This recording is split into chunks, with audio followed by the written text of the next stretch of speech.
Hello friends, नमस्कार। Financial with गोपी कृष्णा में आपका पुनः स्वागत है, जिसमें होती है म्यूचुअल फंड्स एवं अदर्स फाइनेंशियल सेक्टर्स की बात आपके साथ हिंदी में।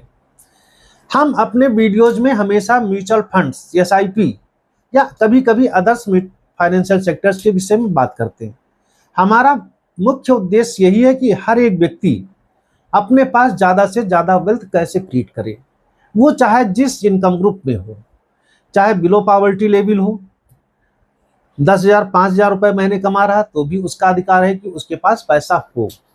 आज नहीं, क्योंकि अगर कोई व्यक्ति निवेश कर रहा है तो फाइनेंशियल स्टेटस चेंज करने के लिए 10 साल का समय पर्याप्त होता है।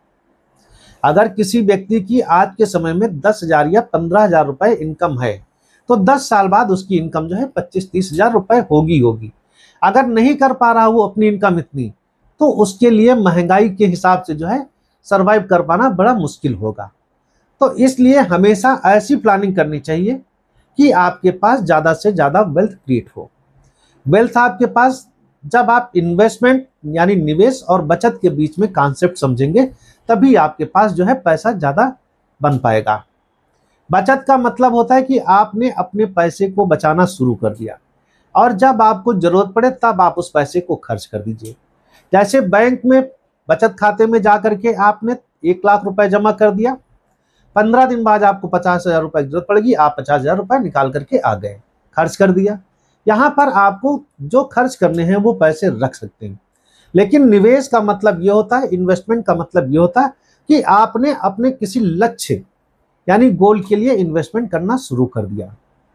जैसे कि 25 साल बाद मेरा रिटायरमेंट होगा, या हर 5 साल बाद मुझे अपने लिए नई कार लेनी है, 10 साल बाद अपने लिए जो है एक मकान लेना है, 20 साल बाद बच्चे को हायर एजुकेशन के लिए भेजना है। इस तरह के कई भी आपके गोल हो सकते हैं। रघुराम राजन जी के नाम से सभी लोग लगभग परिचित होंगे। ये अपने यहाँ आरबीआई के पूर्व गवर्नर हैं। ये कहते हैं कि जैसे जैसे आयु प्रत्याशा बढ़ती है, व्यक्तियों को लंबे रिटायरमेंट और बढ़ती स्वास्थ्य सेवा लागत के लिए वित्तीय योजना बनानी चाहिए। रघुराम राजन जी बहुत बड़े अर्थशास्त्री थे, तभी वो आरबीआई के गवर्नर हैं। तो उनके अनुसार ये है और ये बात सत्य होती है। तो आप हो, हम भी अपनी फाइनेंशियल प्लानिंग खुद करते हैं और दूसरे जो लोग आते हैं हमारे पास अपना निवेश करते हैं, उनके गोल भी डिसाइड करते हैं और उनका इन्वेस्टमेंट करने में भी सहायता करते हैं। अगर आप लोग भी चाहते हैं कि आप अपना इन्वेस्टमेंट प्रॉपरली करें और गोल बेस्ड इन्वेस्टमेंट करें तो किसी अच्छे वित्तीय सलाहकार से आप संपर्क कर सकते हैं। और अगर आपकी समझ में कोई नहीं आ रहा तो आप नीचे देखिएगा, मेरा नंबर आता है, उस नंबर पे मैसेज भेजिएगा, हमारी टीम आपसे बात करेगी और आपका इन्वेस्टमेंट आपके गोल के अनुसार करा देंगे। तो आज हम बात करेंगे कि 4,000 रुपए की एक एसआईपी 25 साल करें या 25,000 रुपए की एक एसआईपी 4 साल चलाकर अगले 21 साल के लिए छोड़ दें। दोनों में क्या बेहतर होगा? देखिए, दोनों कंडीशंस में 12 लाख रुपए ही इन्वेस्टर जमा करेगा। लेकिन जिसकी इनकम अगर मान लीजिए 30,000 40,000 रुपए पर मंथ की है तो वो 25,000 रुपए पर मंथ की एसआईपी नहीं शुरू कर पाएगा, ये बात स्पष्ट है। लेकिन हाँ, अगर किसी की इनकम जो है 30,000 40,000 रुपए है, वो 4,000 रुपए पर मंथ बड़ी आसानी से जमा कर लेंगे। यानी 4,000 रुपए की एसआईपी जो है एक, वो 25,000 रुपए 25 साल तक के लिए चला देंगे। अगर 4,000 रुपए की एसआईपी 25 साल तक के लिए करते हैं तो इसमें आपका टोटल जमा होगा जाकर के 12 लाख रुपए। और अगर 12 से 14% के बीच की ग्रोथ हम मान लें, क्योंकि लॉन्ग टर्म में देखा जाए तो जो पिछले रिकॉर्ड्स हैं, पिछले रिकॉर्ड्स की कोई गारंटी नहीं होती कि जो फंड्स ने परफॉर्म किया वैसी परफॉर्म वो आगे भी करेगा। लेकिन अगर हम उसी को एज्यूम कर लें तो जो 12 लाख रुपए जमा किए हैं इसकी वैल्यू लगभग आपकी जो है 70 लाख से लेके 95 लाख के बीच में होगी, क्योंकि यहां पर आप पार्ट में छोटा छोटा पैसा 25 साल तक के लिए दे रहे हैं। और 12% से 14% के बीच में हमने इसलिए ग्रोथ एज्यूम किया है क्योंकि म्यूचुअल फंड में रिटर्न की कोई गारंटी नहीं होती है। जो लोग ये सोच करके म्यूचुअल फंड में इन्वेस्टमेंट करते हैं कि मुझे गारंटीड रिटर्न मिलेगा, तो नहीं मिलेगा। आपके पैसे में जब एसआईपी करते हैं तो रुपी कास्ट एवरेजिंग का बेनिफिट्स मिलेगा।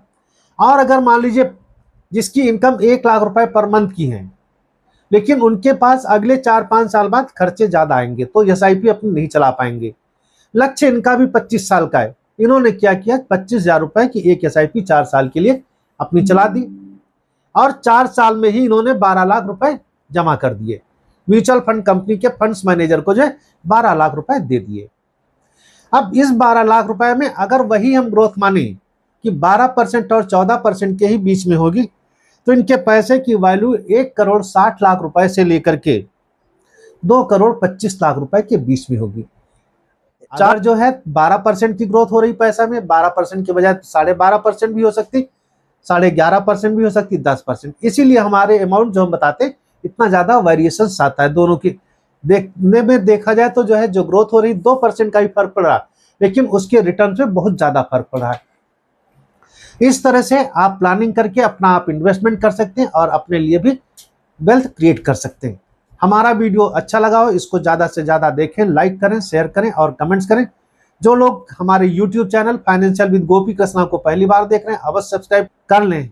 बेल आइकॉन को प्रेस करना ना भूलें, जिससे आने वाली वीडियोज का नोटिफिकेशन सबसे पहले आपको मिलता रहे। वीडियो देखने के लिए धन्यवाद। नमस्कार।